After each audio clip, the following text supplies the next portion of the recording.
Chances are, if you're my age or older, you've either started thinking that there is no longer any need to do active learning, or people probably have implied that you can either not learn anything new or need not to learn anything new.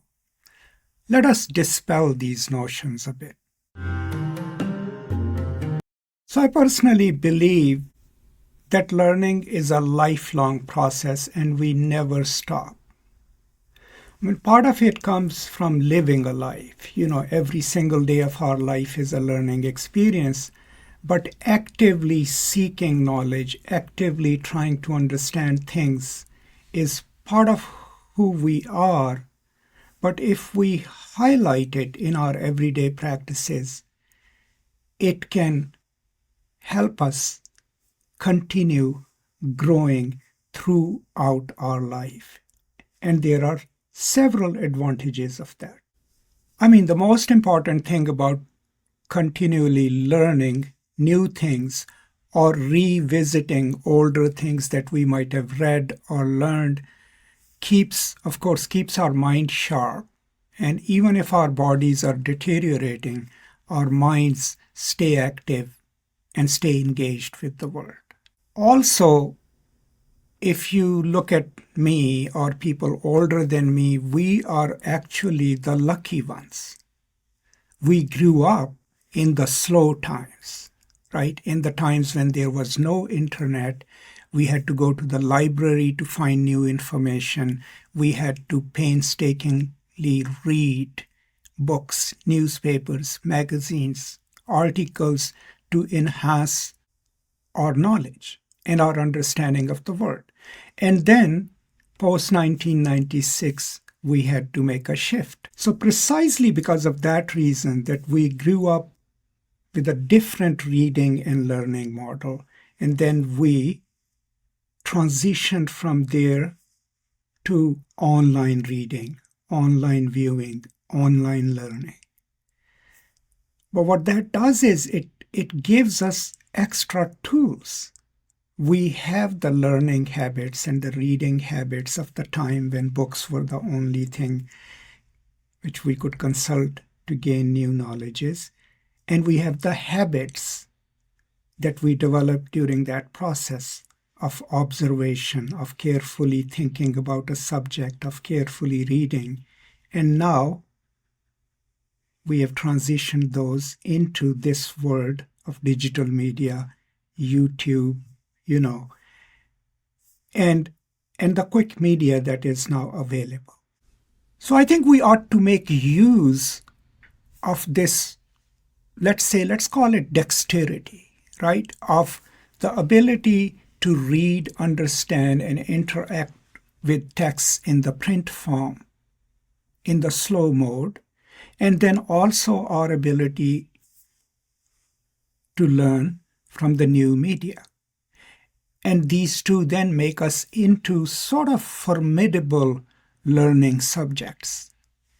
So I would say it enhances part of who we are if we continue learning, enhances our human potential, but also our understanding of the world. Now, let me give you an example from my own life. When I started applying to graduate schools for my doctoral studies, I realized that even if I could finish it quickly enough, I'll be in my 40s by the time I got a PhD.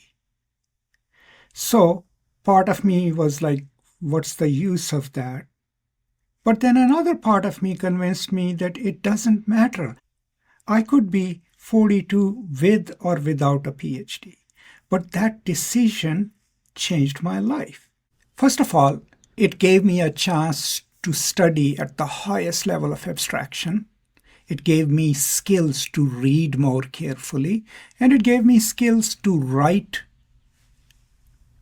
correctly, to write about broader topics, and to present my ideas in a coherent and understandable way. All of that came from that training. If I had stopped and paused and said, I'm too old for this, I would have not learned and I would have not accomplished the things that I did after my doctoral studies.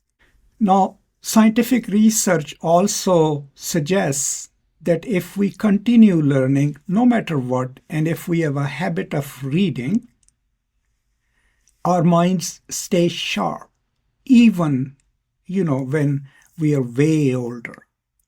And that means that constantly reading and thinking about literature or what's happening in the world, the newspapers, can keep us engaged with the world, but can also keep our minds sharp.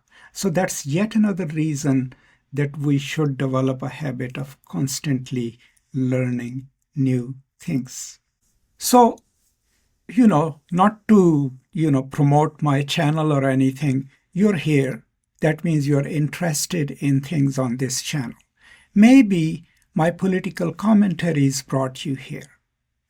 But there are other materials on this channel, mostly academic, but also materials that help us develop our critical faculties. One of the series that I would highly encourage is my playlist on Paulo Freire's Pedagogy of the Oppressed. We have now read most of the book and discussed it in that series. And the reason I'm recommending it is for two reasons. One, you can read along as you watch the videos.